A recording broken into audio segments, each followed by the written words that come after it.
Vamos a proseguir con la segunda mesa de la jornada y la última de las jornadas.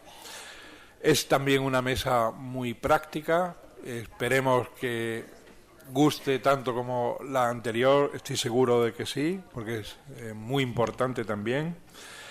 Para ello contamos con tres ponentes. En primer lugar, José Manuel de la Torre, que es dermatólogo del Hospital Virgen Macarena.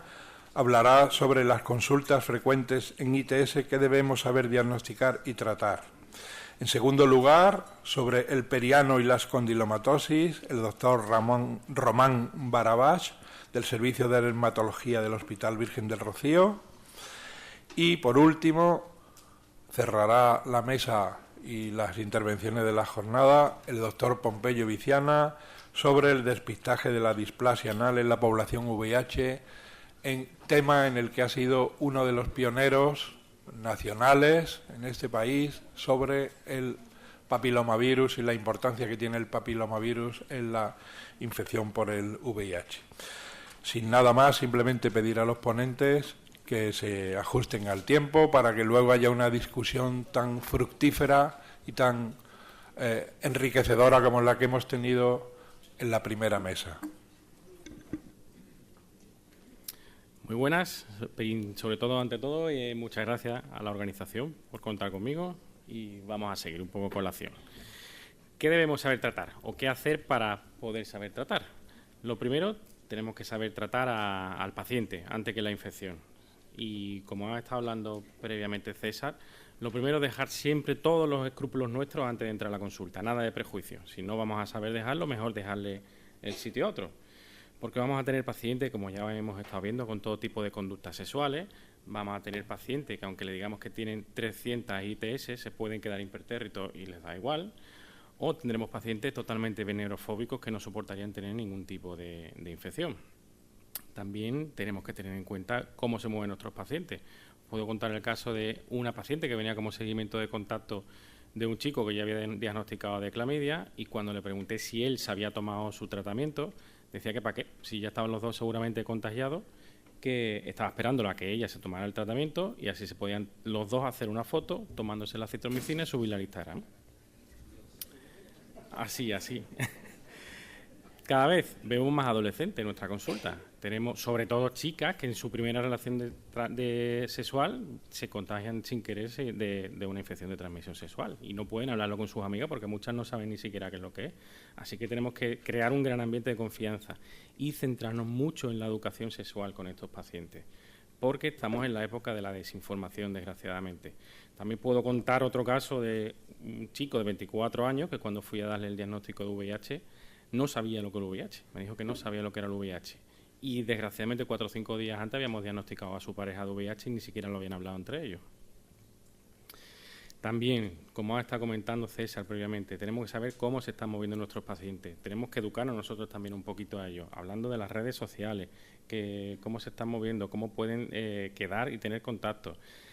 Algunos pacientes también que se basan en tener relaciones a través del serosorting, en los que se preguntan por el estado serológico de VIH, pero no se llegan a preguntar por el estado serológico de otras infecciones. Las sesiones que hacen desde 3 horas a 4 o 5 días, sexo anónimo en saunas, en cuartos oscuros, o, como también hemos comentado durante toda la jornada, el chemsex, drogas que o las snifan o se las toman con alcohol o se están inyectando, como en el slamming. Y, señores, estamos volviendo a compartir jeringuilla otra vez. Incluso también estamos en drogas que por vía anal están compartiendo las perillas de los enemas, o tenemos que preguntar qué hacen también antes de tener relaciones, porque pueden compartir las duchas anales, pueden compartir las mangueras de hoteles y demás, con el riesgo de incluso más contagio de virus de hepatitis C. Además, las redes sociales. Ya tengo pacientes que, como vemos en estas, por ejemplo en Grindr, en los perfiles de ellos pueden decir si están tomando o no están tomando PrEP. Sabemos que aquí todavía no lo tenemos legalizado, pero muchos de nuestros pacientes la están consiguiendo. Tenemos que saber y poder aconsejarlos de qué es lo que realmente están tomando y enterarnos de si realmente están tomando lo que creen que es PrEP. Así que, principalmente, nuestro cometido es captar al paciente, empatizar y crear un vínculo de confianza con estos pacientes, educarlos y no perderlos. no podemos hacerle una fiesta si se han contagiado de una VIH, o de cualquier otra ITS, pero también tienen que saber que podemos estar continuamente ahí para cuando ellos quieran venir. Y ya pasando a las consultas frecuentes, si nos basamos en nuestro medio, el 69% de los pacientes que venían a nuestras consultas venían porque tenían síntomas. Así que voy a hablar de las infecciones más frecuentes que hemos diagnosticado en nuestro medio, basándonos también en el documento de consenso, que es lo que más se nos adopta a nuestro medio. Empezando con lo que más incidencia que hemos tenido en nuestras consultas son las verrugas anogenitales. Tenemos que saber que la mayoría de la población sexualmente activa alguna vez en nuestra vida estaremos en contacto no tendremos el VPH detectable, incluso que el 80% afortunadamente aclararemos la infección en menos de 2 años. Existen más de 100 genotipos, o sea que más de 100 veces podremos contagiarnos de VPH distintos y siempre teniendo en cuenta los tipos de alto y bajo riesgo. Tendremos verrugas recientes, verrugas con mucha actividad viral, que crecen muy rápido, que se multiplican muy rápido, rosadas, espiculadas, como vemos en estas imágenes, con una alta tasa de crecimiento súper rápido, o estas que vemos aquí también. También tenemos que tener en cuenta, de cara al tratamiento, otras lesiones más inactivas, con más meses de duración, pigmentadas, un poco más papulosas, con bordes más limados y estables.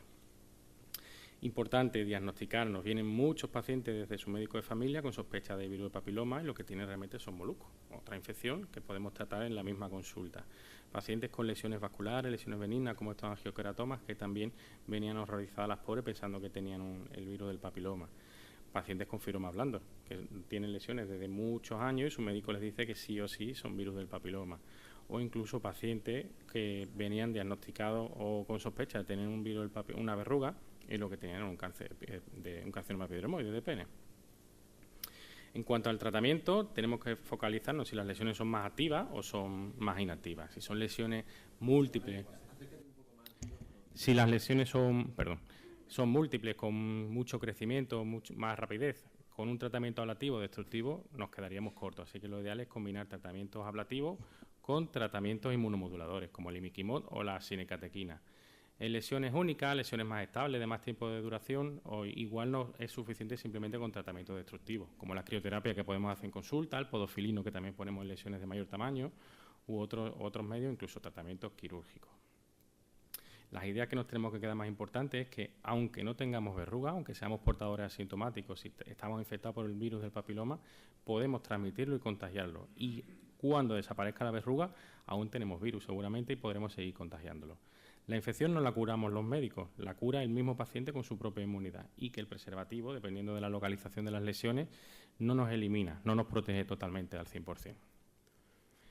En cuanto al siguiente síndrome, en cuanto a presentación e incidencia en nuestras consultas, la uretritis y cervicitis, más alta las clamidias que la gonorrea, y los varones vendrán, la mayoría de los casos, algunos asintomáticos y otros nos cuentan una historia de disuria, de que empiezan con una secreción uretral un poquito más clarita en caso de la clamidia o purulenta en caso de la gonorrea, y las mujeres normalmente serán asintomáticas. Algunas cuentan una historia de dolor en bajo vientre con las relaciones sexuales o de sangrado ocasional.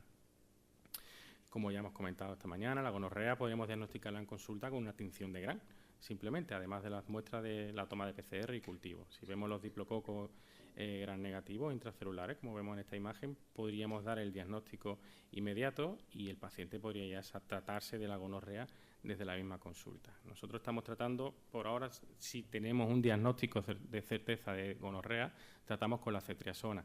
Si ya tenemos el diagnóstico mediante la PCR, mientras tanto estamos tratando con la acitromicina por la mayor adherencia al tratamiento de nuestros pacientes que con la doxiciclina, aunque por lo que estamos viendo de resistencia casi que tendremos que empezar a plantearnos pasarnos a doxiciclina.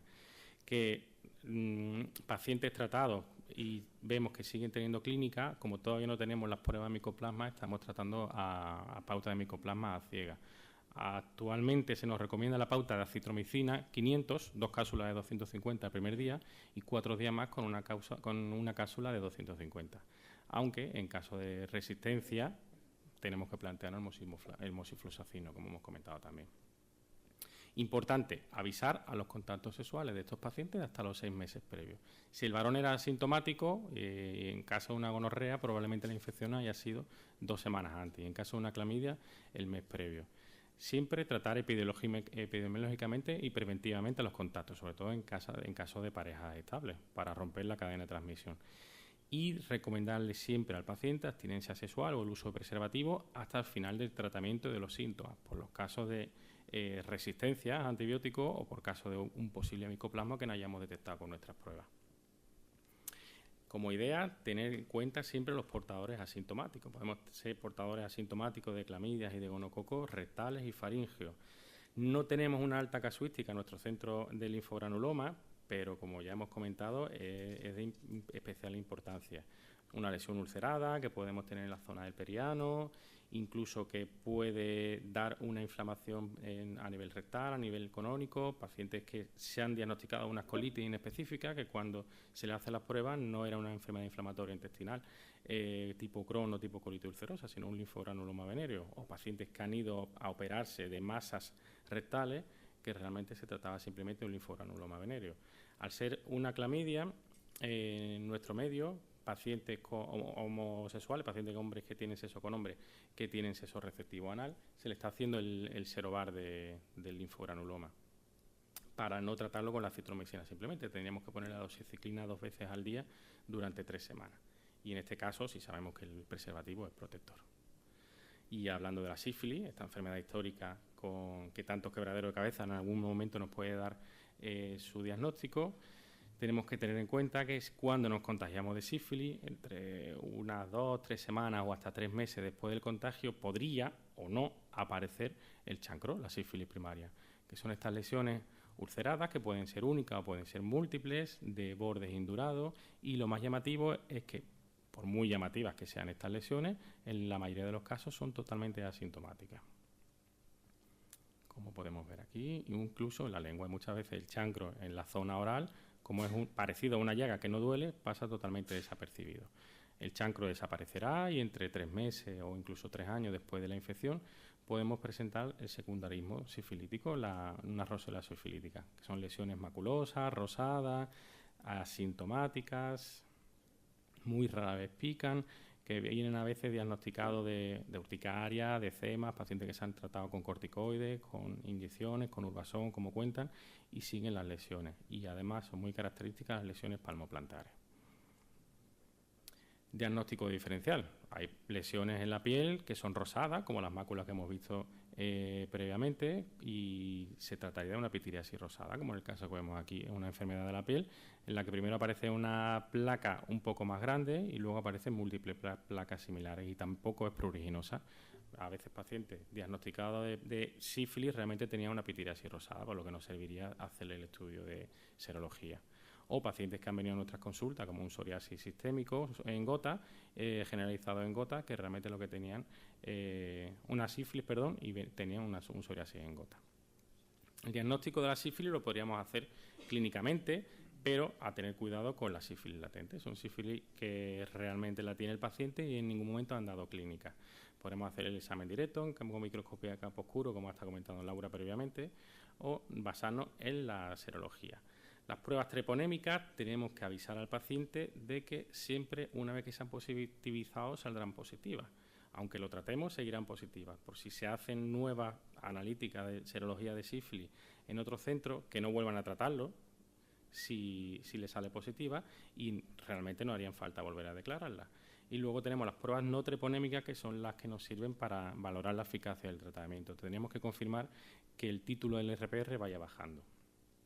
En cuanto al tratamiento, la penicilina benzatina, una inyección simplemente de 2.400.000 unidades en el caso de sífilis primaria, secundaria y latente precoz, y en la sífilis latente tardía trataríamos con 3 inyecciones de penicilina benzatina a la misma dosis, 2.400.000, separadas semanalmente.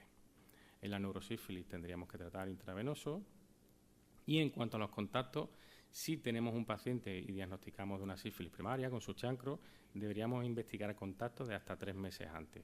Una sífilis secundaria hasta 1 año antes, en caso de sífilis latente precoz 1 o 2 años, y las latentes tardías, como puede ser de muchos años, saber si el paciente tiene una serología previamente negativa. ¿Qué haríamos con los contactos de sífilis? Si el contacto ha tenido una relación sexual, con nuestro caso índice 3 meses antes del diagnóstico del caso índice, deberíamos tratarlo precozmente, aunque no tuviera la serología negativa, porque probablemente a las 2 o 3 semanas se positivizara. En caso de contactos sexuales de más de 3 meses previos, deberíamos tratar si vemos que no vamos a poder seguir al paciente o no tenemos una serología inmediata. Y ya pasando al herpes genital, que es otra infección de las que más incidencia hemos tenido en nuestro centro, pero ya un poco menor, al 3,9%. Es importante saber el tipo de herpes, si tenemos tipo 1 o tipo 2. Es más frecuente el tipo 2 y sobre todo por la capacidad de producir más recurrencia, más recidiva. Son lesiones que empiezan como pequeñas vesículas, muy dolorosas inicialmente, que luego se forman pequeñas costras y van repitiéndose en brotes. El tratamiento, aciclovir, valaciclovir, tanto en la primoinfección como en las recurrencias. Y en caso de pacientes que son muy sintomáticos, podríamos plantearnos un tratamiento supresor. Importante, de cara al herpes, debemos saber que hay más recidivas, más recurrencias en el caso del tipo herpes tipo 2, que la excreción viral asintomática es la causa más frecuente de transmisión. No solo nos contagiamos, ni contagiamos el herpes cuando tenemos las lesiones vesiculosas o las costras, y que esta excreción asintomática es más frecuente después de los 12 meses del contagio. Y como conclusión, lo importante, tenemos que crear un vínculo con nuestro paciente, educar, pero también educarnos a nosotros mismos, captar siempre los contactos y realizar el tratamiento preventivo para romper la cadena de transmisión. Muchas gracias. Muchas gracias.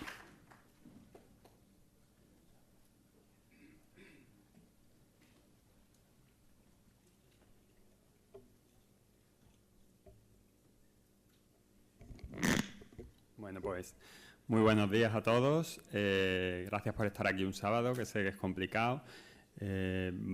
Cuando a mí Pompe, le agradezco la invitación, me puso este título del periano y las condilomatosis, un título tan bonito, pues lo primero que me acordé, estuve a punto de decirle, vamos a cambiarlo, que esto suena un poco feo y para el programa y todo cuando salga.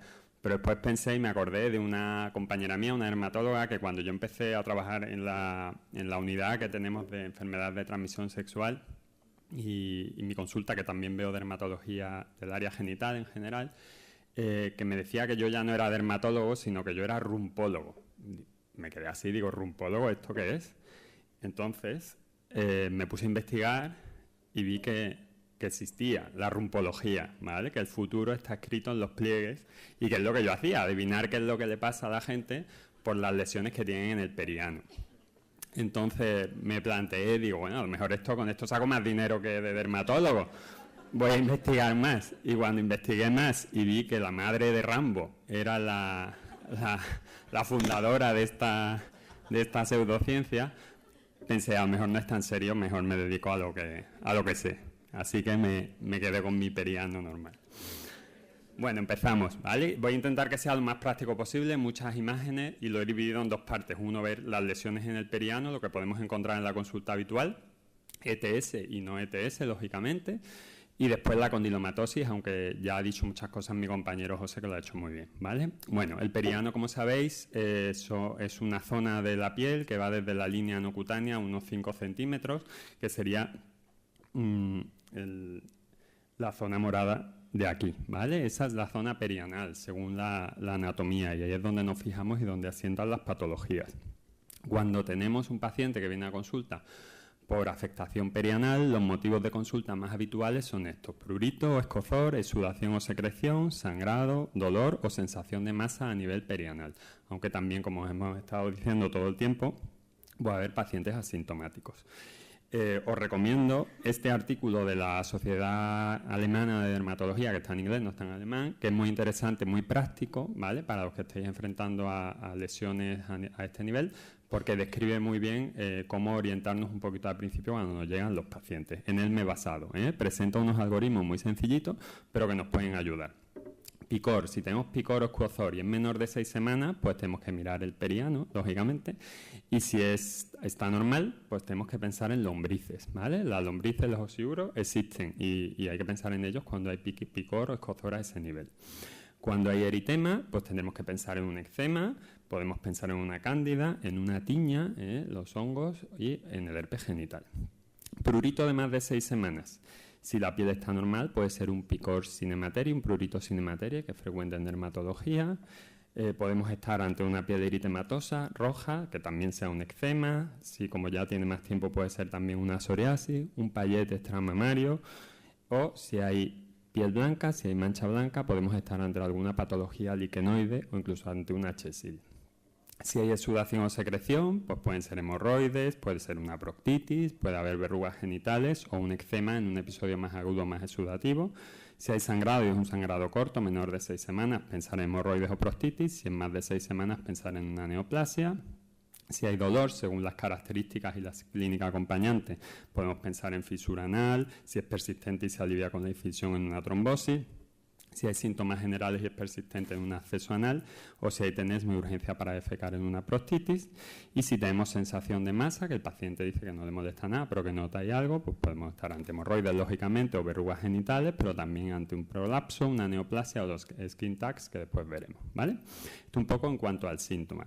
Pero a mí, arbitrariamente, me es más fácil hablar de las dermatosis perianales clasificándolas en estos 4 grupos, ¿vale? Tenemos dermatosis inflamatorias, que son importantes, es importante conocerlas, dermatosis infecciosa, patología quirúrgica habitual o neoplasias a nivel perianal, ¿vale? Desde aquí levanto un poco una bandera para reivindicar el papel que tiene en estas clínicas de ITS el dermatólogo, porque muchas veces nos centramos solo en la infección. Y en mi consulta, yo siempre se lo digo muchas veces a Pompe, la mitad de los pacientes que entran no tienen una ITS, tienen una dermatitis, una dermatosis, una patología dermatológica. Y es importante hacer un correcto diagnóstico diferencial. Sé que mis compañeros dermatólogos dejan de lado esta patología y yo animo a los que están aquí, que no son muchos, pero hay, a que se animen a participar en esto. Entonces, dermatosis inflamatoria, rapidito, ¿vale? Podemos encontrar, como hemos dicho, eczema, psoriasis, líquen, hidradenitis, vitíligo, o incluso patologías ampollosas o carenciales como la acrodermatitis. La dermatitis perianal es frecuentísima, el eczema perianal es frecuentísimo. Picor, puede dar picor, como hemos dicho, exudación, incluso sangrado, puede ulcerarse, formar pequeñas ampollitas y puede confundir mucho, ¿vale? No hay, todos los días vemos pacientes diagnosticados de un herpes a ese nivel que realmente es una dermatitis. Tenemos 2 dermatitis habituales o más frecuentes de contacto a nivel perianal, que son la alérgica y la irritativa, ¿vale? La dermatitis de contacto alérgica, todos lo conocéis, tiene un mecanismo de hipersensibilidad tipo 4, da fundamentalmente picor. El paciente se ha podido sensibilizar al alergeno en cualquier momento de su vida, aunque lleve utilizando los productos durante mucho tiempo. Desaparece la dermatitis evitando el alergeno si lo conseguimos identificar y tenemos que hacer pruebas epicutáneas, ¿vale?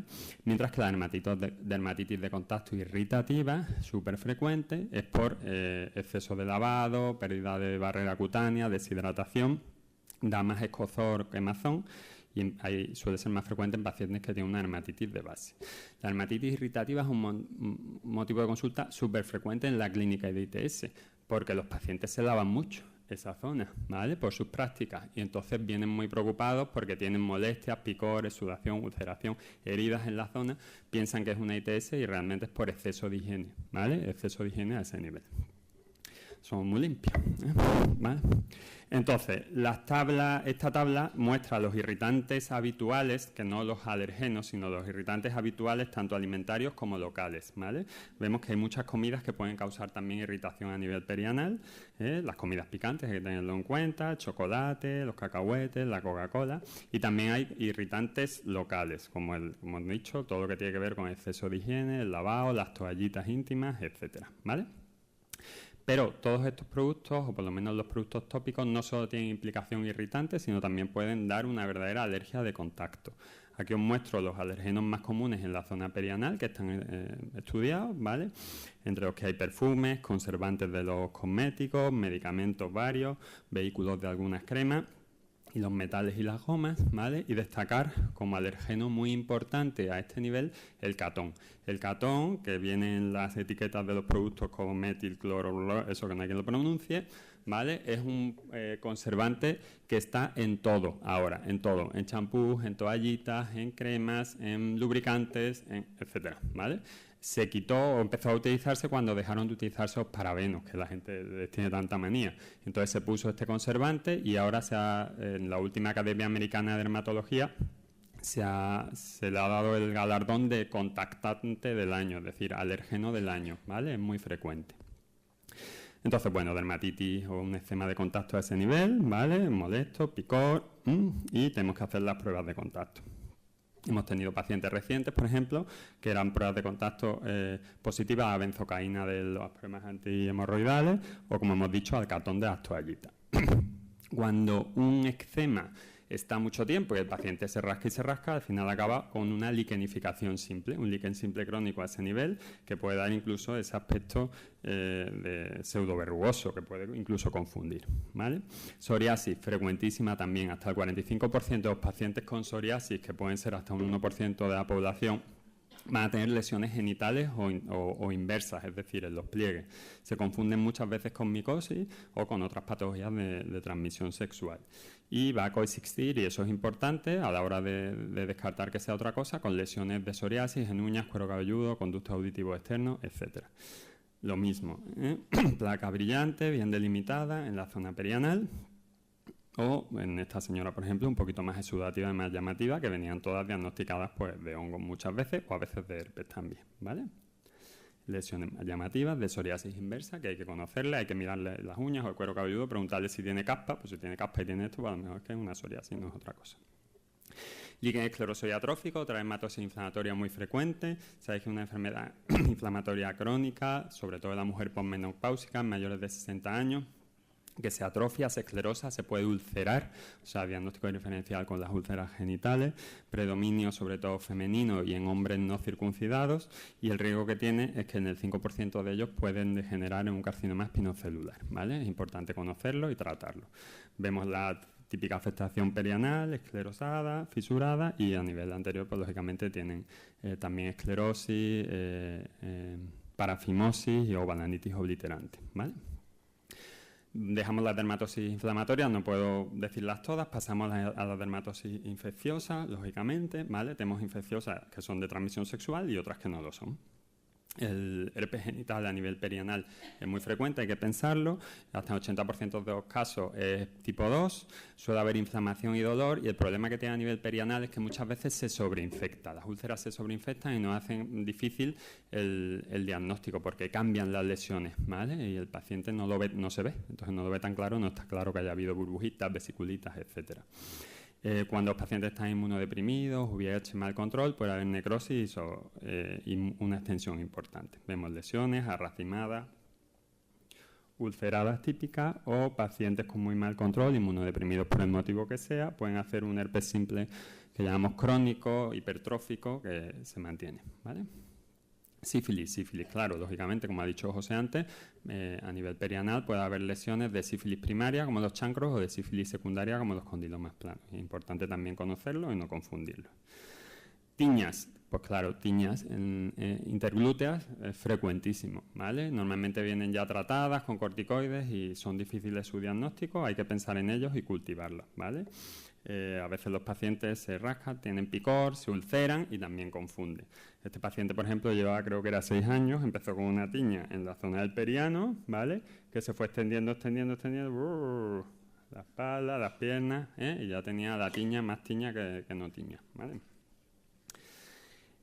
Lombrices, importante, lo he dicho al principio, prurito anal, ulceraciones, rascados, sensación extraña, de noche la hembra atraviesa el esfínter, deposita sus huevos y hay que diagnosticarlo, se diagnostica con el parche Jacob, y ahí está fotito, no sé si lo veis, ahí está, ¿vale? Patología quirúrgica, yo no soy cirujano, odio las hemorroides, ¿vale? No me voy a poner a hablar de hemorroides y fisuras, hay que conocerlas, saber qué clínica dan. Yo de esta parte simplemente hacer referencia a los skin tags, ¿vale? Que son repliegues cutáneos perianales normales que vienen todos los días a la consulta derivados como verrugas genitales. Esto es frecuentísimo, Gente viene con verrugas genitales, oye, no, yo no veo nada, sí, tengo ahí, mire, toque, mire, pum, pum. No, es un skin tag, ¿vale? Neoplasias perianales, claro que hay, es un sitio que no se ve y se diagnostican siempre tarde. Algunas están relacionadas con el HPV, ¿vale? Otras no. Hay que tener en la cabeza no solo lo relacionado con enfermedad de transmisión sexual, sino también, por ejemplo, el Payet.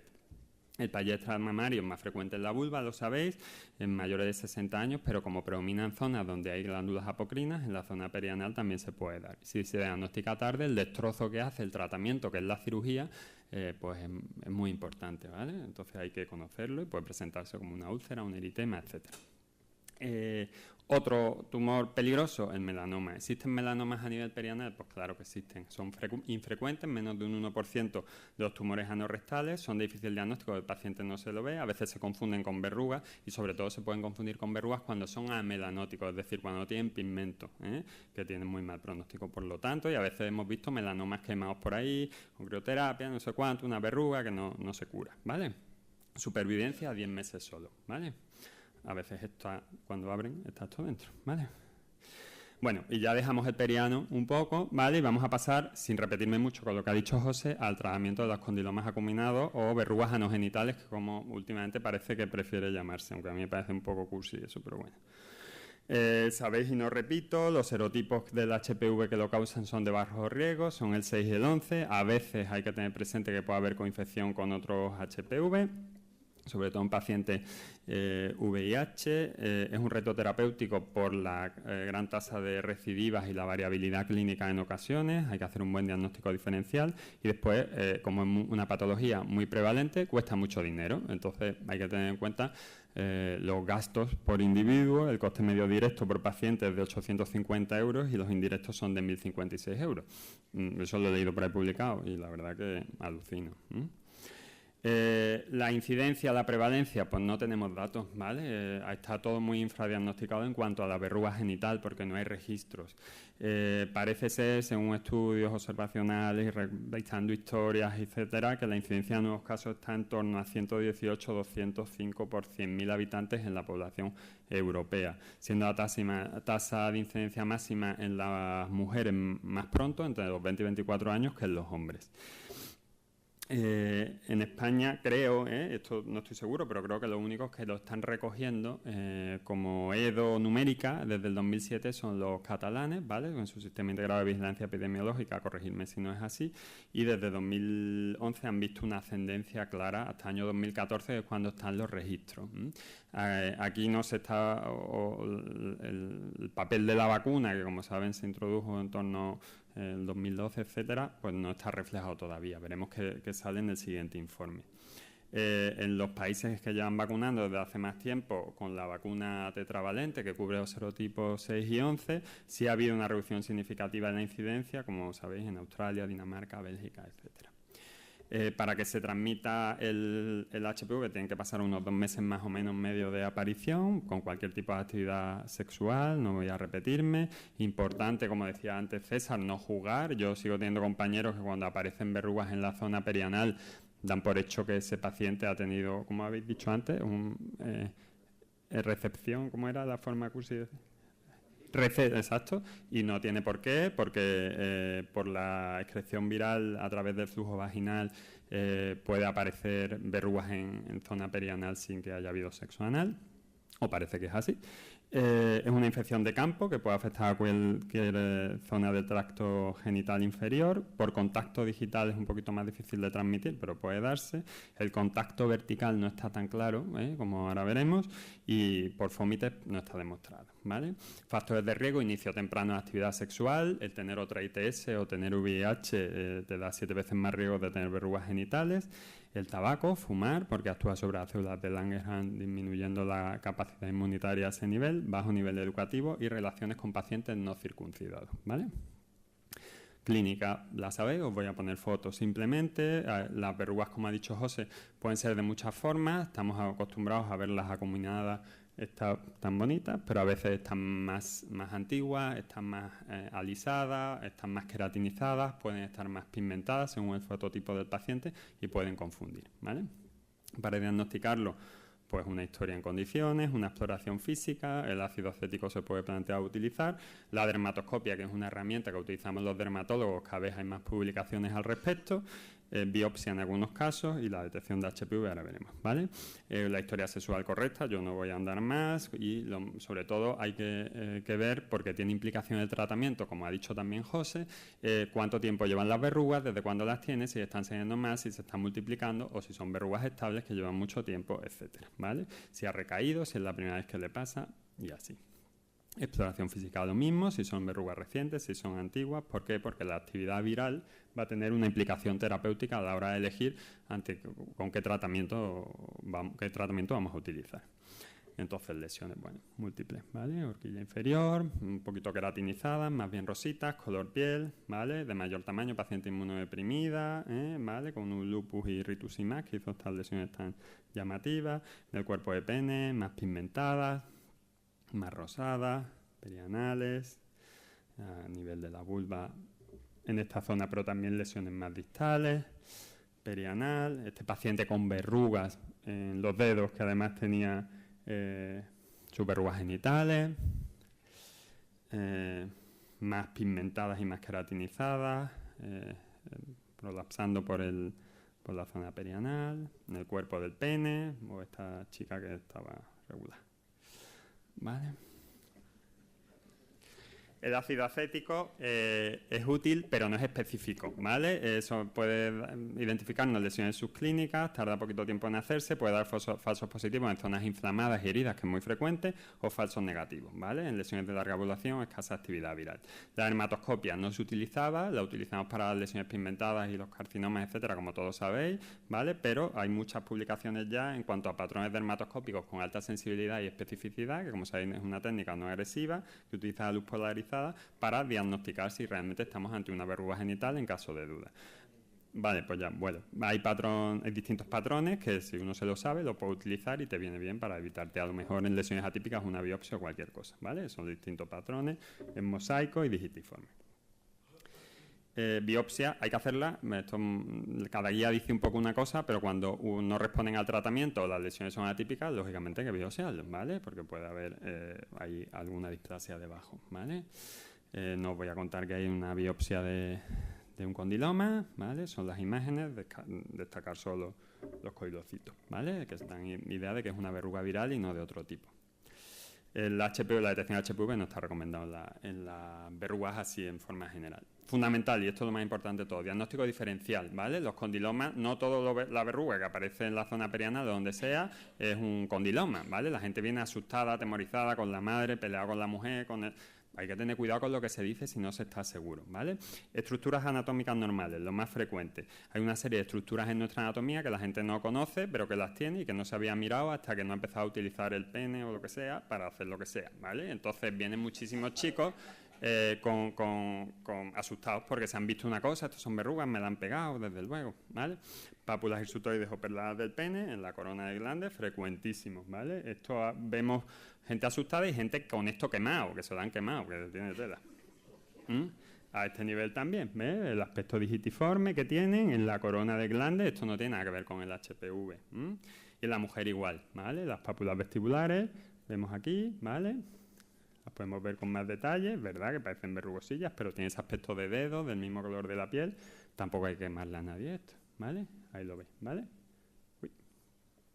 Otras cosas que aparecen, sobre todo en las mujeres a nivel vulvar, la hiperplasia sebácea, la condición de Fordyce en ese nivel, son acúmulos sebáceos que puede aparecer, que a veces está un poquito sobrelevadas, parecen verrugas, ¡chum!, te quemé, pues no. ¿Vale? Infecciones también importantes, puede haber infecciones que no son verrugas genitales, los moluscos, ya ha dicho José, los condilomas planos de la sífilis y a veces los nódulos de la escabiosis. Moluscos, pápulas más umbilicadas, las conocéis todos, no me enrollo, ¿vale? En vulva, condilomas planos, que son verrucosos, tienen un aspecto así, pueden confundir, ¿vale? Eso es muy mal. Y los nódulos escabióticos, ¿vale? Sabemos que en Sevilla hay mucha sarna, en la provincia y en Cádiz y en Málaga más, y que hay sarna por todos lados y, lógicamente, como las sarnas no están bien controladas, aparecen los nódulos en la zona genital. Se forman estos nódulos, ¿vale? Que este se ve muy clarito, pero cuando aparecen por aquí sobrelevados también a veces vienen diagnosticados, aunque le pique mucho, como verruga genital. Tumores, hay distintos tumores en esta zona que también se confunden, los pólipos, los acrocordones o pólipos fibroepiteliales, también viene mucha gente con esto, los quistes epidermoides que pueden aparecer tanto en la vulva como en como en el... Como, ¿ves? Aquí, ¿vale? Como en el varón, ¿vale? Quistes escrotales, estos son muy llamativos, pero a veces no lo son tanto y confunde, ¿vale? Los nebus, puede haber lunares en la vulva, te puede salir aquí al lado del labio o te puede salir abajo, ¿vale? Entonces no hay que quemarlos tampoco, ni decir que son verrugas, ¿vale? Nebus a este nivel, nebus menocíticos más papulosos, queratosis seborreica, muy frecuente, sobre todo en gente mayor de 50 años, no confundir con tampoco las verrugas genitales. Los angioqueratomas, ya los ha contado José, y los siringomas, que es un tumor anexial benigno, también muy frecuente alrededor de los ojos, pero que también puede aparecer en la vulva de las mujeres, ¿vale? Carcinoma vasocelular en zona no fotoexpuesta, pues también, ¿vale? No me enrollo más. Y el melanoma, ¿vale? Ya está, solo decir 2 palabras del tratamiento, ¿vale? Yo no voy a incidir más porque ya me he pasado el tiempo. Lo más importante es individualizar al paciente, es decir, cada paciente viene de su padre y de su madre, tiene un tiempo de multiplicación de las verrugas y tenemos que elegir el tratamiento según esto porque las tasas de recidivas son muy altas y ningún tratamiento es superior, lo ha demostrado superior evidencia para utilizarlo. Los hay aplicados o no por el médico y aquí os dejo en la presentación con la van a dejar las tasas de aclaramiento y de recidiva, ¿vale? Y hay tratamientos alternativos como son el cidofovir o la terapia fotodinámica que se está utilizando. Este algoritmo es estupendo, ¿vale? Para quien esté tratando verrugas genitales, lo dejo también ahí. Y lo último, ya acabo. Seleccionamos un inmunomodulador si hay aparición rápida, son verrugas recientes, se están multiplicando, o un tratamiento ablativo citotóxico si son lesiones antiguas, estables, etcétera.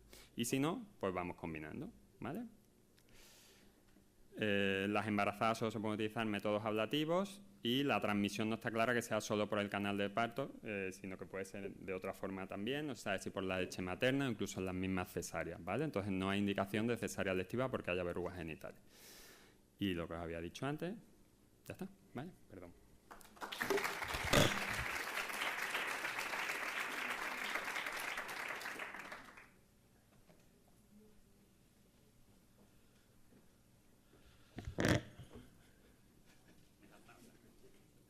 123 diapositivas, si lo llego a ver, me la ha engañado.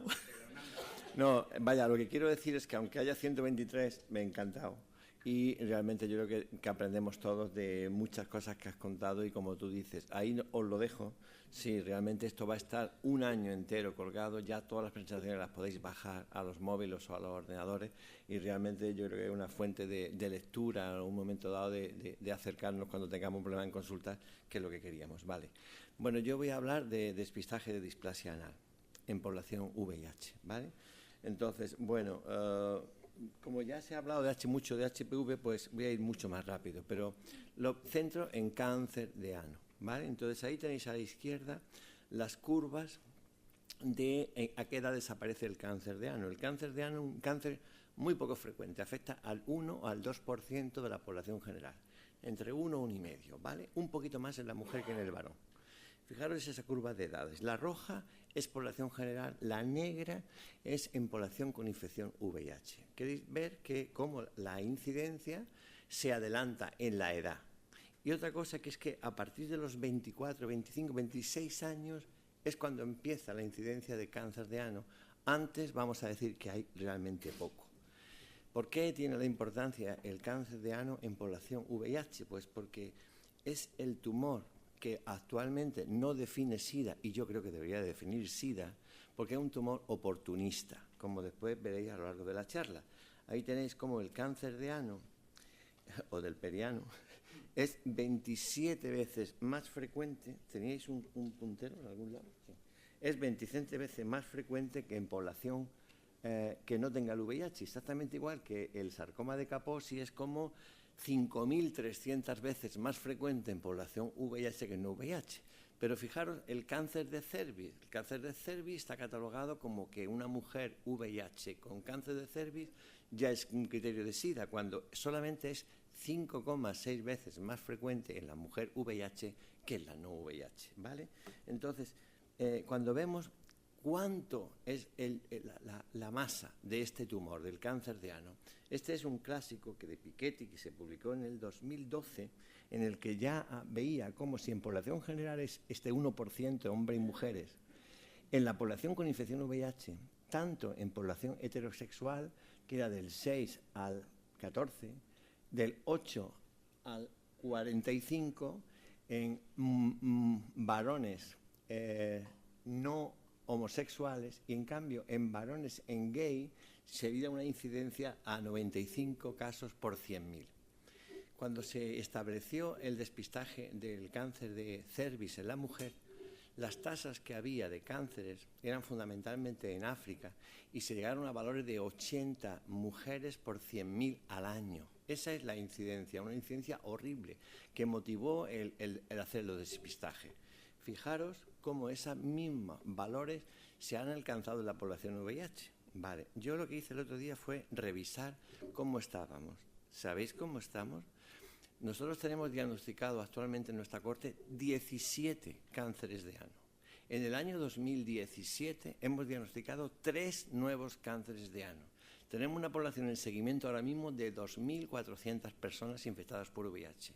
Cuando calculamos con nuestra tasa, estamos en tasa de 140 casos por 100.000 personas infectadas por VIH que estamos viendo en nuestras consultas. Y si en vez de decir 2.400 personas digo que tengo 1.200, 1.300 varones homosexuales infectados por VIH, la tasa ahora mismo es de 250 casos por 100.000. Con lo cual, fijaros dónde está el problema y por qué creo que hay que seguir abordando en este tema, ¿vale? El virus es ahí. Entonces, el virus de alto riesgo es el importante. Son 13 serotipos, en los cuales el 16 y el 18 son los más importantes. Y, por supuesto, el 16 que se lleva la palma. Fijaros, nosotros ya no hacemos HPV de los de bajo riesgo, solamente buscamos el de alto riesgo. ¿Por qué?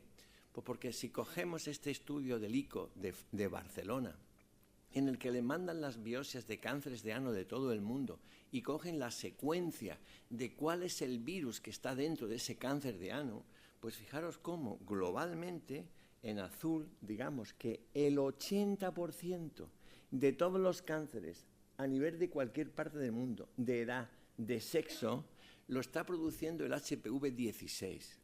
El otro 10% es el 18. Y el resto son esos 11 que quedan de los 13 serotipos, que son de alto riesgo. O sea, fijaros la importancia que está teniendo este virus, que es un virus que produce tumor. Vale. Si nos acercamos a la causa, que es el HPV, y lo vemos qué nos pasa en la población que nosotros atendemos, pues os pongo sencillamente, este es un clásico, ¿vale? Estos son homosexuales, VIH positivos en San Francisco, homosexuales, VIH negativos en San Francisco. Fijaros en el rojo, que son los HPV de alto riesgo. ¿Cuál es la prevalencia? ¿Qué porcentaje de ellos tienen el virus al hacer la determinación? Pues prácticamente el 80% tienen alto riesgo en los VIH positivos y solamente el 29% en los negativos. ¿Esto qué quiere decir? Que tienen mucho más sexo los VIH positivos. No, evidentemente. Probablemente el número de sexo sea el mismo. La diferencia es su respuesta inmune. La respuesta inmune es que no aclara el virus. El virus permanece y persiste más tiempo. Cuando cogemos la corte francesa que tenéis al lado de varones y mujeres VIH positivos, y estamos hablando siempre en ano, fijaros, 70% varones VIH positivos, 63% mujeres VIH positivos. Y aquí volvemos al tema de cervix, ano o pito, ano.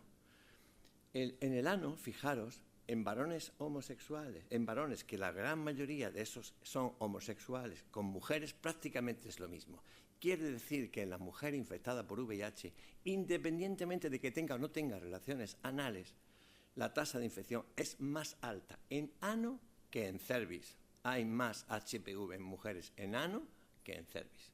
El otro estudio fue el estudio que hicimos en España, el primer estudio que se hizo grande, poblacional, de cómo estábamos en nuestro país. Y ahí tenéis varones y mujeres que le hicimos determinaciones en cervix, en culito, hombres y mujeres, ¿vale? Entonces, fijaros, 87% de nuestra población que tenía sexo con varones VIH positivos tienen el HPV de alto riesgo y el 63% de las mujeres VIH positivas también lo tienen. Con lo cual, pues tenemos un problema. Esto representa la historia natural de la enfermedad. Entonces, es sencillamente para, a la hora de hablar, no nos perdamos, como nos pasa con algunos cirujanos.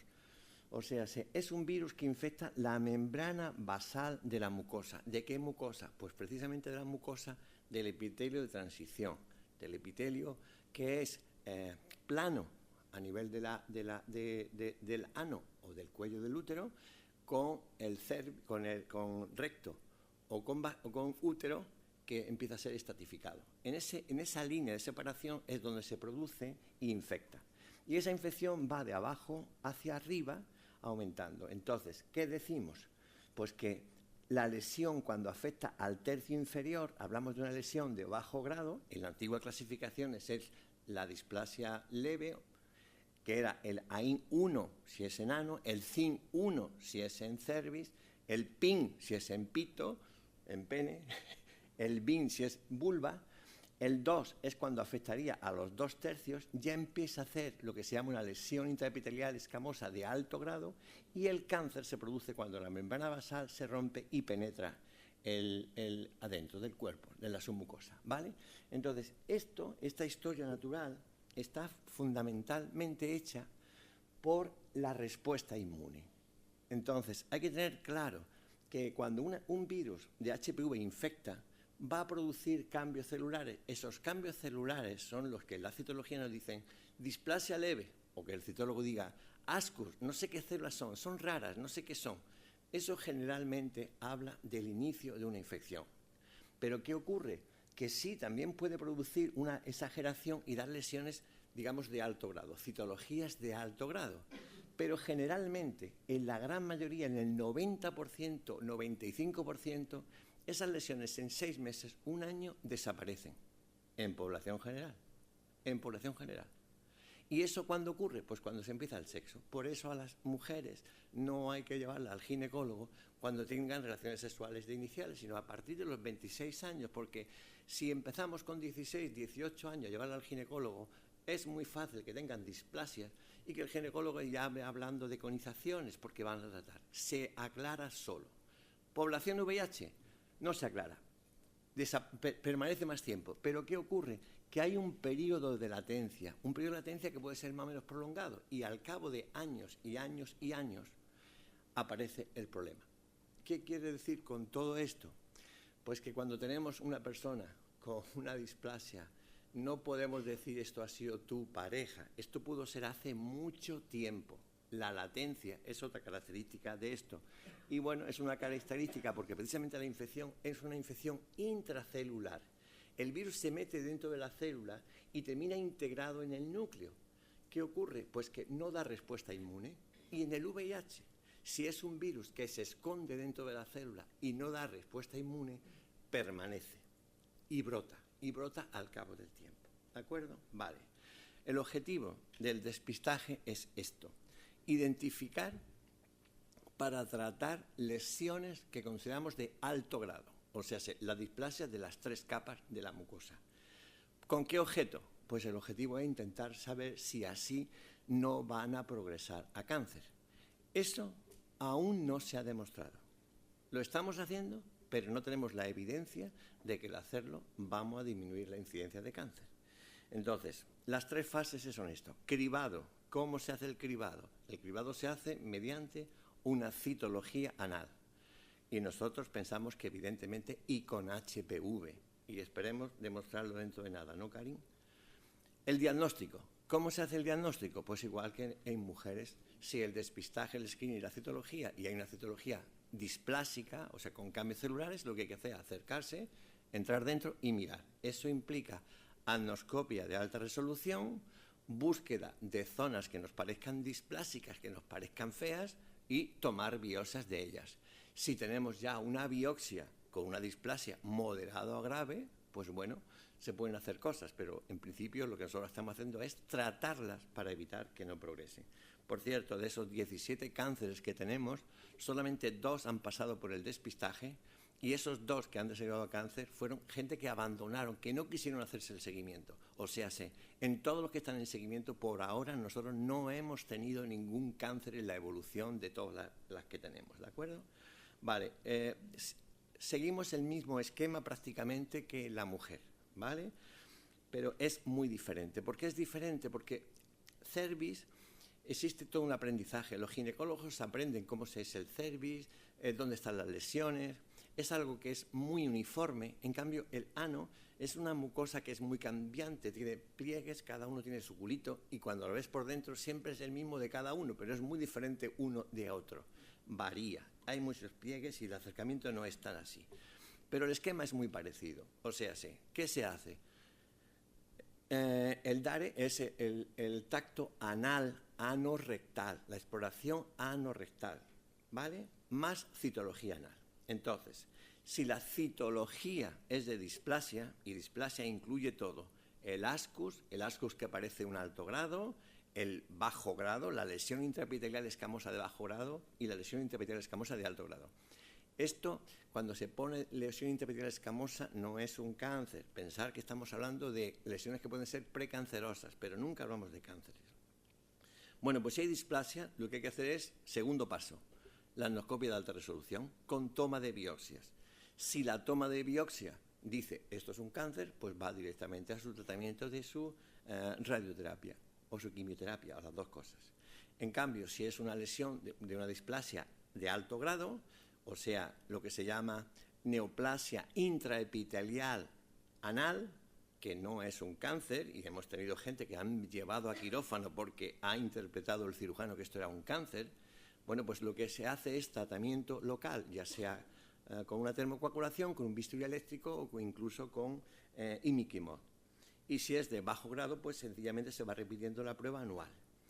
Cuando en población VIH se hace, ¿qué se encuentra? Pues bueno, la sorpresa es que las citologías tienen unas sensibilidades bajas, en el sentido de que este es el primer estudio grande que se hizo, que es el SAN.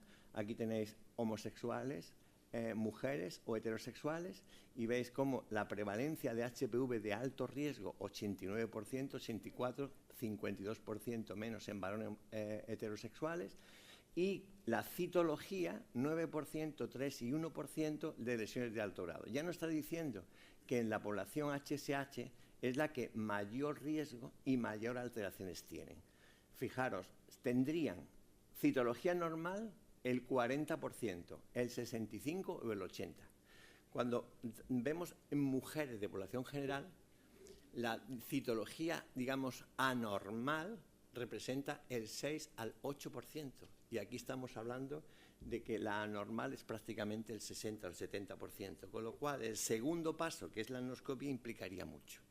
Esto está llevando a intentar buscar qué es la mejor forma, a quién hacerlo. Claro, si hiciéramos, imaginaros, una endoscopia con biopsia a toda la población, los rojos son VIH positivos, los verdes son negativos, veis que al hacerlo a toda la población con infección por VIH, el 29%, prácticamente el 30% de todas las personas, estos son varones, en los cuales se le ha hecho una endoscopia con biopsia, tienen displasia de alto grado. Esto es enorme y es la realidad.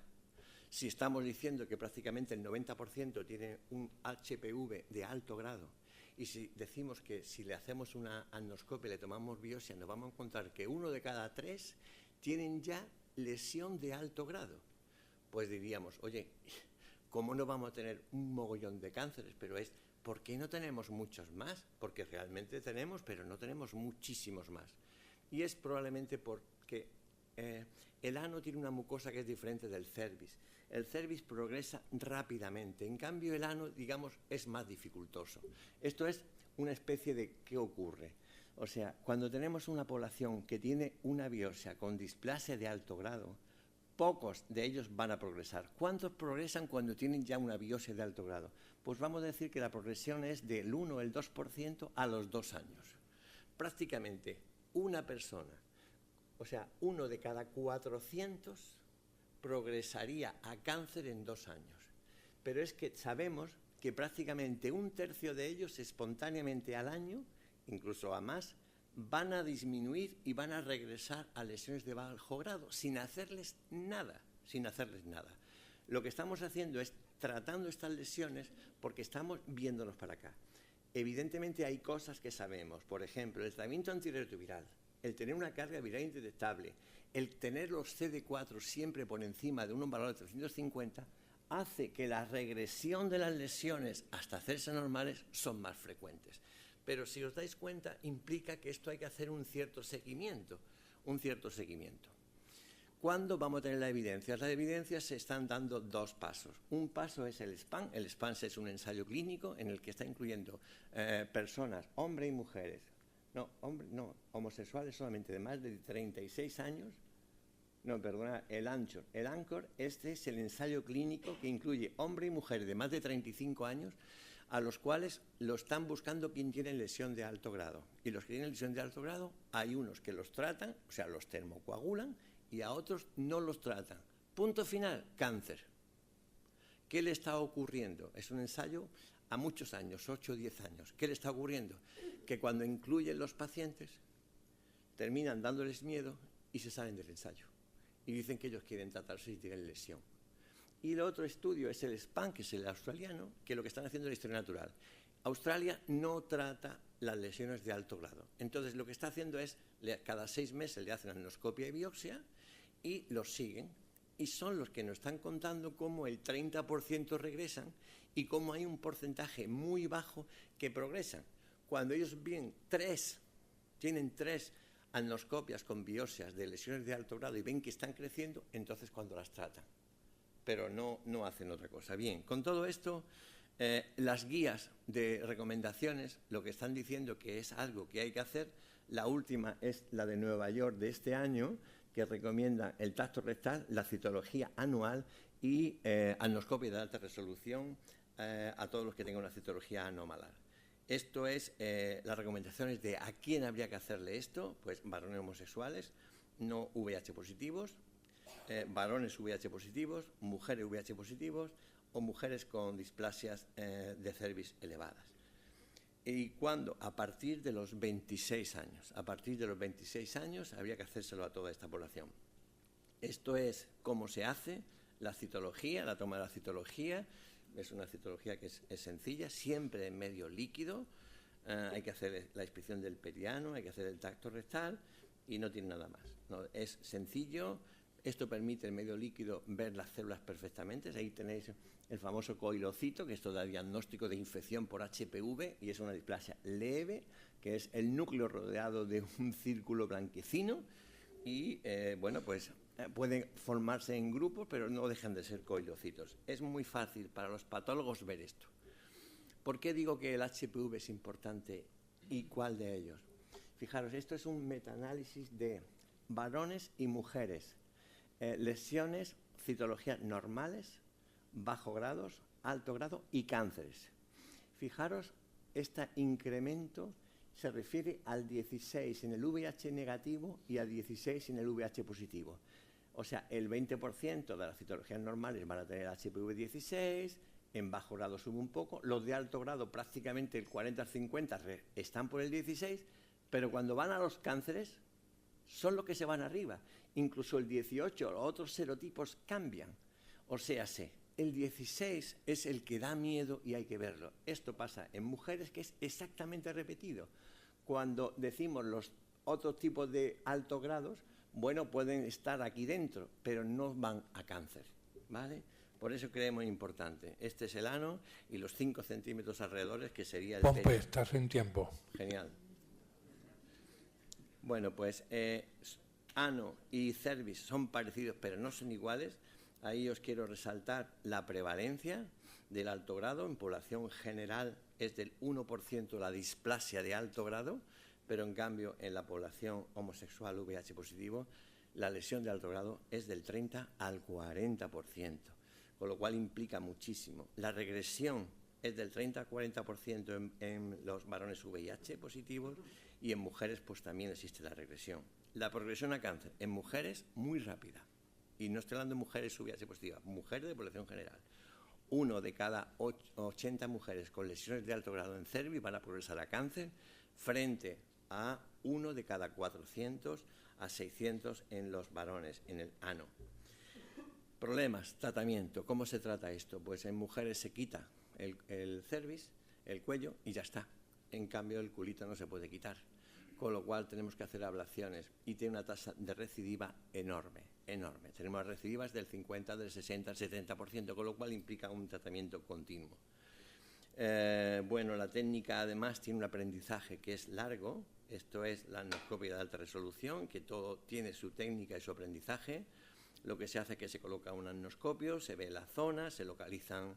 Esta es la línea, ahí vais a ver la línea que separa perfectamente el ano del recto, en la línea escamocolumnar, y la otra es la zona de transición pegada a su línea donde realmente se producen las lesiones. No os voy a poner lesiones ni de broma, pero ahí tenéis lo que buscamos en las lesiones, el color, el contorno, cómo son los márgenes, si tienen vasos y cómo es la respuesta al lugar, y en función de eso pues tomamos biopsias. Ahí tenéis una lesión, que es esa lesión, esa placa amarilla acá, que con el lugar se vuelve amarilla y esto no se vuelve. Sí, esa la veis que es una lesión blanca grande, grumosa, con vasos allá y que con el lugar aparece. Bien, fijaros la curva de aprendizaje que gracias a Karin hemos sacado. ¿Cuál es la prevalencia cuando empezamos a tomar biopsias en nuestra cohorte? Esto tenéis 600 determinaciones de anoscopias hechas a población. En la curva de arriba es nuestra prevalencia del HPV de alto riesgo. O sea, veis como prácticamente el 70-80% lo tienen y no ha cambiado en todos los años. Y esto es la prevalencia de cuando tomamos las biopsias, cuántas anoscopias, su resultado es un alto grado. Veis, en el primer periodo, hasta llegar a 400 anoscopias, tenemos una prevalencia de alto grado del 9%. Tenemos un segundo periodo que lo que hicimos fue mejorar las técnicas del patólogo y evidentemente seguir aprendiendo. Y empezamos a diagnosticar muchísimo más. La unión con el patólogo es importantísimo porque nos dice cómo son nuestras biopsias, qué encuentra, si tiene un tamaño suficiente, si no lo tienen. Ya el 22% de nuestras anoscopias ya encontramos una lesión de alto grado. Pero mirar ahora, esto fue en curso de aprendizaje, lo de San Francisco, el 39% de las anoscopias que estamos haciendo ahora mismo, resultado de anoscopia alto grado, 39%, que ya está en los márgenes que os he enseñado, que encontramos en la población con infección por VIH. Bien, el patólogo ve cómo se hace, pues una vez hecho hay que tratar, y una vez que tratar hay que volver a hacer anoscopia cada 6 meses para determinar que se ha curado y que se ha resuelto. Esta es mi última diapositiva. Realmente esto nos pasa con muchos, no les gusta realmente la vuelta, pero bueno, con un nivel de cuidado de la población, yo creo que realmente ellos al final están contentos con el seguimiento que lo hacen. El otro día me decía uno, dice, hombre, menos mal que alguien me ha visto el culo, porque yo estoy aquí por mis hábitos sexuales y yo he dicho, y nunca nadie me ve el culo porque yo es que estoy preocupado de cómo está mi culo. Y además se fue contento. Y bien, pues nada más, muchísimas gracias.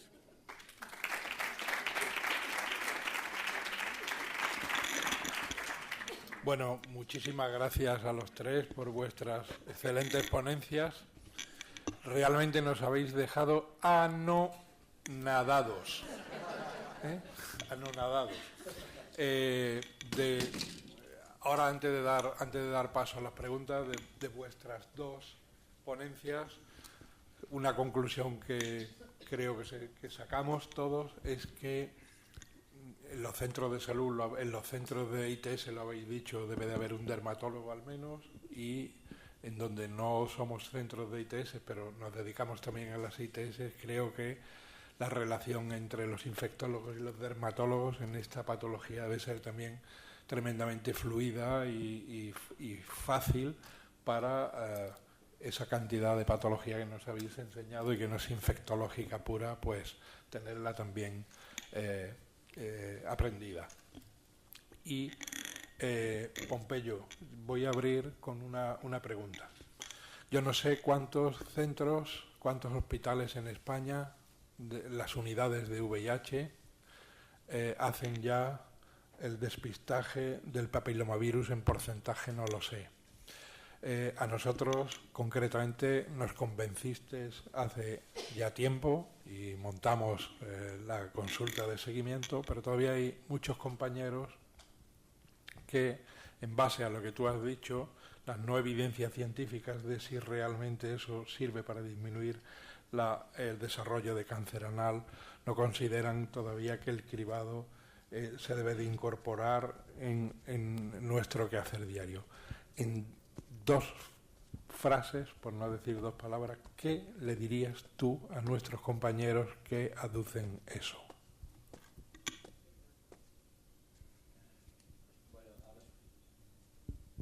Ahora mismo se está intentando hacer una búsqueda del número de casos de cánceres que se están produciendo en España en los últimos 3 años. Lo está liderando la gente de la RIS y no han pedido esto, número de casos. Entonces, creo que el problema está aquí. Yo cuando lo he buscado, y esto fue para esta charla, que fue tirar de nuestra base y de tirar del hospital datos de infectados por VIH con cáncer de ano, yo me he quedado alucinado y sorprendido. Sobre todo porque el último chaval, ¿verdad? César, ya no sé, tenía 23 años. Y 23 años para mí sí que ha sido un golpe, porque bueno, yo pensaba que esto era, los otros casos son de 40, 50 años, ¿no? Pero no 23 años, ¿no? Entonces, ¿yo qué creo? Yo lo que creo es que, igual que hemos dicho que no hay medios para las ETS, para mí esto es otra ETS más, y es una ETS importante. Yo tengo población también que no es VIH, que por diferentes circunstancias he empezado a hacer culo, me refiero a personas inmunodeprimidas con recidivas y recidivas que estoy tratando, y realmente yo creo que hay muchísimo que aprender para manejar esto. Y entonces el primer paso, igual que se hace en el cribado de cervix, es hacer una citología. Yo creo que vamos a demostrar que es citología más HPV de alto riesgo. El segundo paso, creo que hay que empezar a montar gente en Andalucía, pues como hemos dicho, está en Granada, vosotros y nosotros. Espero que Andrés lo monte en Cádiz de verdad antes de final de año, a ver si es cierto. Y bueno, y creo que realmente pues a lo mejor debería haber algún centro de referencia para hacer esto. Las clínicas de TS, Laura ha hecho su tesis y ella también tiene experiencia en hacer anoscopia de alta resolución y estuvo con Paleski en San Francisco. Y bueno, creo que todo llegará, pero creo que los pasos es seguir avanzando y montar una cierta estructura y formación. Preguntas en la sala, por favor. Sí, para Pompe. ¿La vacuna del papiloma humano se plantea en hombres que tienen sexo con hombres que no tengan citología positiva? Bueno, yo del tema de la vacuna no he querido poner cosas, pero bueno, la vacuna yo creo que como mínimo debemos tener las mismas indicaciones que en Europa. Hombres y mujeres menores de 26 años, independientemente de que sean VIH o que no, independientemente de su sexualidad, a todos. Eso es lo primero. ¿Qué ocurre? Pues que cuando tú veas que la vacuna vale 300 y pico euros, que además la nanovalente yo creo que es la que había que poner ya, no la tetravalente, sino la nanovalente.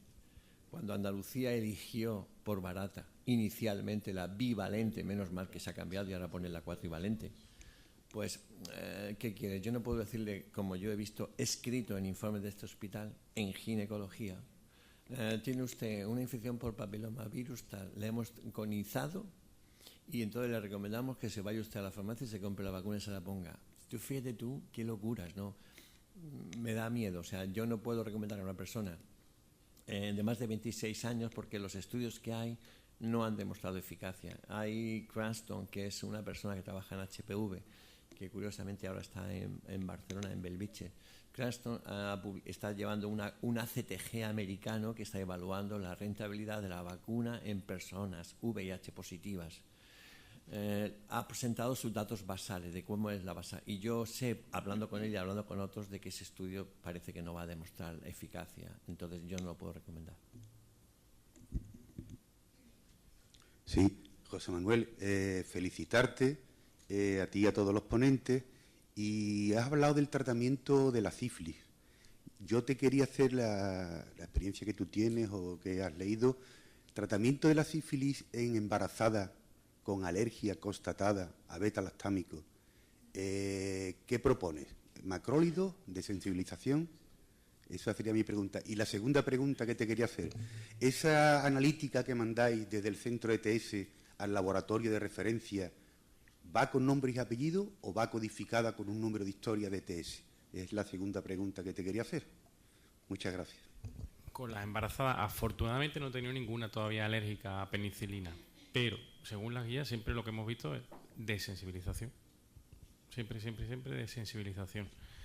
Y en el centro nuestro de ITS todo va con números siempre. Lo que mandamos a Valmet lo llevamos con el número y podemos recoger nosotros los datos con el número. Entramos en un programa especial, marcamos ETS y el número del paciente y ahí tenemos todas las pruebas, las PCR y las serologías, las RPR, todo con el número, anónimo.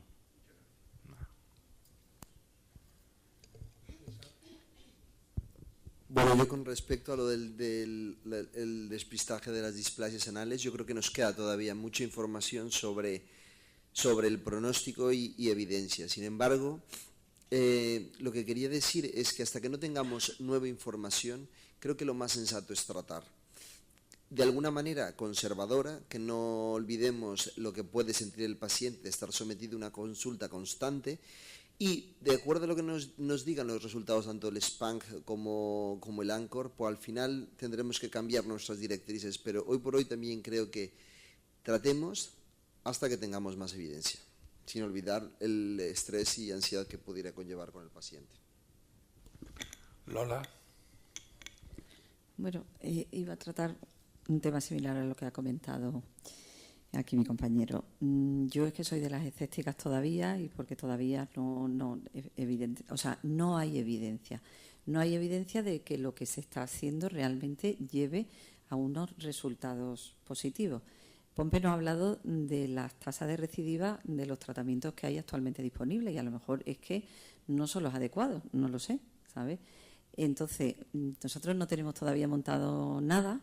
Me parece que se necesitan muchos recursos para montar esto, mucho esfuerzo, para al final no saber a qué nos va a llevar. Y él ha dicho hoy que hay que seguir, que hay que montar, otra vez le he oído lo contrario, que hasta que no haya evidencia, bueno, pues que hay que hacerlo en determinados centros para generar esa información y esa evidencia y que luego, bueno, pues si esto se demuestra, pues vayamos todos a lo que hay que hacer, ¿eh? Pero yo todavía sigo siendo muy escéptica y quiero porque es la pregunta que tú has hecho, Fernando, y creo que no la ha contestado Pompeyo, o por lo menos yo no la he entendido. La pregunta que yo he hecho ha sido precisamente para activar el debate. ¿Qué hacemos con los escépticos? ¿Qué hacéis conmigo y con gente que piensa como yo? Y todavía Pompeyo, otras personas que piensan como él, a mí no me llegan a convencer, porque yo estoy esperando que haya evidencia.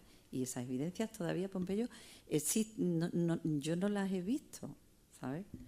Mira, la guía de Nueva York que he dicho que se acaban de publicar este año me hizo mucha gracia porque en la introducción de por qué hacían esas recomendaciones decían: nunca ha habido un ensayo clínico que haya demostrado que el screening de la displasia de cervix, ¿vale?, sirve para disminuir la incidencia de cáncer de cervix.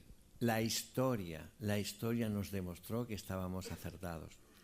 Los ensayos clínicos que hay montados, y se referían al ANCHOR, va a tardar tanto tiempo que no podemos perder tiempo esperando resultados de esos ensayos. ¿Qué recomiendan? Recomiendan hacer despistaje y cribado. No recomiendan tratar, recomiendan hacer cribado y despistaje. ¿Qué hace Australia, que es, digamos, fíjate tú, los más moderados? Los más moderados están haciendo cribado masivo. ¿Qué hacen ellos? Ellos han puesto unos semáforos muy graciosos, tenía que haber traído la imagen. Cada 6 meses, que a mí me parece una burrada, cada 6 meses, yo lo haría anual, pero bueno, cada 6 meses están haciendo en el grupo de su spam, están haciendo citología, HPV de alto grado y biopsia por anoscopia. Entonces, si tiene un 16 positivo, le ponen semáforo rojo. Si tiene una citología con alto grado, le ponen semáforo rojo. Si tiene una biopsia con alto grado, le ponen semáforo rojo. Con tal que tienen en sus tablas 3 semáforos rojos seguidos, no lo dudan. Y sobre todo el paciente aprende y dice: mira, bicho, a mí me saca del estudio y me hace a mí ahora lo que tú quieras, pero tú me quitas eso de en medio. ¿Me entiendes? Y está claro que si ese semáforo rojo no es, o sea, una persona con una lesión de bajo grado, punto, yo paso, yo es que ya, o sea, mira, una persona con un alto grado, pero tenga el HPV 16 y 18 negativo, yo estoy convencido que ese no tengo que quemarlo ya. Yo creo que ese lo puedo seguir. Y lo vamos a ver en el tiempo. Entonces, creo que hay que seguir investigando porque tenemos que acercarnos a ver quién tiene más probabilidad de progresar. Pero yo no quiero tener la evidencia porque tenga 7 cánceres ya. No. Yo no quiero esperar a tener 7 cánceres para ahí. Y cuando he repasado mis datos y de pronto he dicho, hostias, he tenido muchos cánceres. 3 el año pasado. Es mucho. El año anterior, 1. El año anterior, 3. Y se me han acumulado en los últimos 5 años. Y además a personas que no han pasado por mis manos. Entonces, yo creo que hay que seguir, por supuesto, estudiando, investigando, pero los que no hayamos tirado a la piscina, vamos a seguir la piscina.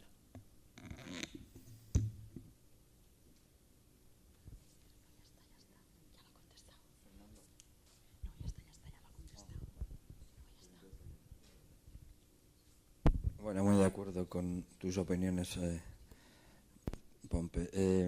Cada seis meses estoy de acuerdo, me parece demasiado. Una vez al año me parecería muy razonable. Esperar a la evidencia mientras la gente desarrolla esto, pues, en fin, parece que no muy justificado, ¿no? He hecho en falta aquí también, Fernando, a los proctólogos, los cirujanos, ¿no? Creo que, o sea, que un internista tenga que hacer biopsias rectales, no hay motivación estaban invitados. Ya. Fernando. No, si el problema es que no hay. O sea, que no sé si estaban invitados hoy, pero que no hay suficiente gente que esté motivada, y no motivada ya, sino que esté implicada en dar una respuesta a un tema que teóricamente compete a los cirujanos digestivos, ¿no? A los proctólogos, ¿no? Y mientras no haya eso, pues entonces está claro que tal. Ya sé que Pompe no está de acuerdo. Yo sí. Creo que invadimos, ¿no? ¿Por qué no vamos a hacer entonces una biopsia de cérvix? ¿No? ¿Por qué no? ¿Entiendes? Pero he hecho en falta aquí la implicación de los especialistas, de los cirujanos. Y estoy muy de acuerdo con que dermatología, por supuesto, tiene un papel importantísimo también, ¿no? Pero, digamos, dentro del tracto digestivo, pues estamos hablando de cirugía. Estamos hablando de tratamientos quirúrgicos en algunos casos, ¿no? Que debe aplicar, en mi opinión, los proctólogos, la gente de digestivo, o sea, los cirujanos digestólogos, ¿no? Y bueno, no me acuerdo qué cosa, pero felicitaros a los tres a la revisión que habéis hecho vosotros dos también, ¿no? Me ha parecido fantástica y nada, felicitaros por todo ello. César. Jorge, bueno, tenemos muchas cosas en común y algunas en contra. Yo creo que las enfermedades son de los médicos que deciden tratarlas. O sea, yo creo que realmente que haya la presencia de un cirujano en especial porque nos metemos por dentro, creo que no es necesario. Yo creo que lo que necesitamos es un equipo multidisciplinar. Eso significa que tengamos, así como es importante tener una consulta, un dermatólogo. ¿Por qué? Porque nosotros como internistas infecciosos no tenemos ese background.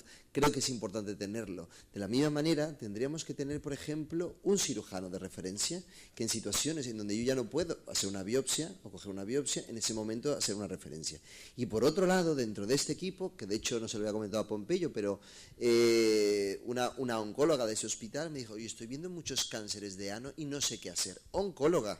Entonces, yo creo, con esto repito, o sea, no quiero ser tan reiterativo, pero sí lo soy, yo creo que las enfermedades son de quien las quiere tratar y de nosotros mismos. Y por otro lado, lo que es que este tipo de patología, a pesar de la evidencia, requiere tiempo y un manejo multidisciplinar de muchas áreas, oncológica, quirúrgica, dermatológica y de enfermedades infecciosas. Muy bien, pues con esto damos por cerrado el acto. Os agradezco mucho el que estéis aquí. Pensar que el acto va a quedar abierto un año. Confío que uséis la página y bueno, y realmente pues según veamos ya nos plantearemos si el año que viene hacemos algo parecido a esto con otra gente o con la misma gente o con diferentes gentes. Pero con más experiencia. Muy bien. Nada, muchísimas gracias.